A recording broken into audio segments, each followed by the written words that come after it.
strawberry garden kag Monte Valle. Monte Valle, ano na siya? Ano ang pinakamalami nga katuan?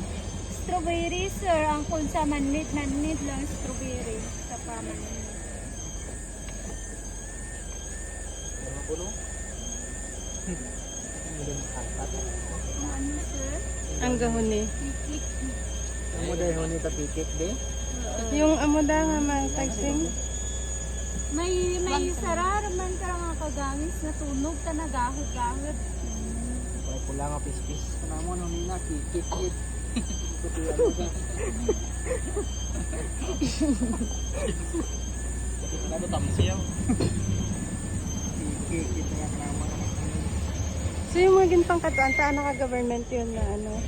Ang Halupa. private ang ganaw sir. Now private. May katiyaw. Yung Rafresa. Harap sir. Sarado na. Hindi pa. Ay, yung ginagyan namin pasaka.